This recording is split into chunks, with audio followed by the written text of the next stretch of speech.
आपलं कर्जत न्यूज, बेधडक, निर्भीड आणि परखड.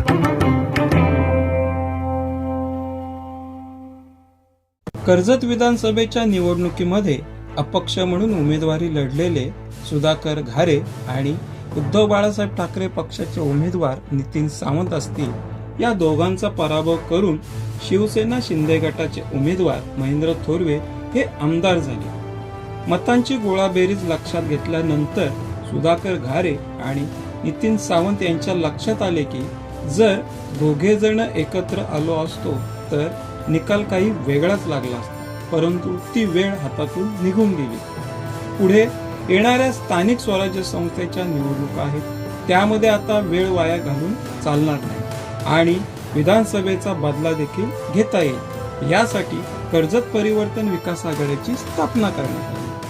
या परिवर्तन विकास आघाडीला जिल्हा परिषदेच्या निवडणुकीमध्ये घवघवीत यश तर मिळालेच, पण पंचायत समिती आणि कर्जत नगर परिषदेच्या मध्ये एक हाती सत्ता देखील मिळाली. एवढे मोठे घवघवीत यश मिळाल्यानंतर शिवसेना शिंदे गट बॅकफूटवर गेला. सुधाकर घारे आणि नितीन सावंत एकत्रित आल्याने परिवर्तन विकास आघाडीचा चांगलाच फायदा झाला. दोन्ही पक्षांच्या कार्यकर्त्यांमध्ये उत्साहाचे विजयाचे वातावरण निर्माण झाले. मात्र आता या परिवर्तन विकास आघाडीच्या प्रमुख दोन नेत्यांमध्येच राजकीय संघर्षाची ठिणगी पडल्याचे प्राथमिक स्वरूपात दिसून येत आहे. कर्जत नगर परिषदेमध्ये सत्ता स्थापनेसाठी परिवर्तन विकास आघाडीने मतदारांची मने जिंकली, पण विकास कामांचे श्रेय घेताना मात्र परिवर्तन विकास आघाडीमधील राष्ट्रवादी पक्ष पुढे आल्याने साहजिकच परिवर्तन विकास आघाडीमधला दुसरा पक्ष अर्थातच शिवसेना उद्धव बाळासाहेब ठाकरे पक्ष नाराज झाला असावा आणि या नाराजीचे रूपांतर आता प्रमुख नेत्यांमध्ये एकमेकांच्या राजकीय भूमिकेच्या विरोधात पत्रकार परिषदा घेऊन सुरू झाला आहे.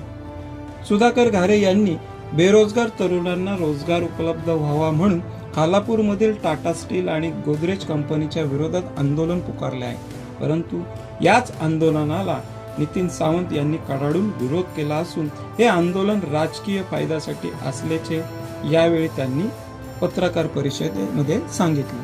त्यामुळे येणाऱ्या काळामध्ये परिवर्तन विकास आघाडीमध्ये असाच राजकीय संघर्ष सुरू राहिला तर त्याचे परिणाम कर्जत नगर परिषद तसेच पंचायत समितीच्या विकास कामांवर झाल्याशिवाय राहणार नाही. याचा फटका परिवर्तन विकास आघाडीवर विश्वास ठेवून मतदान केलेल्या मतदारांना देखील बसेल.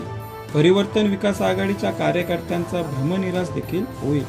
मात्र याचा फायदा शिवसेना शिंदे गटाला कितपत होईल हे देखील येणाऱ्या काळामध्ये स्पष्ट होईल.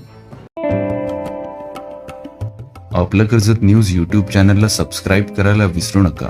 नवनवीन बातम्या आणि अपडेटसाठी बेल आयकॉन नक्की प्रेस करा.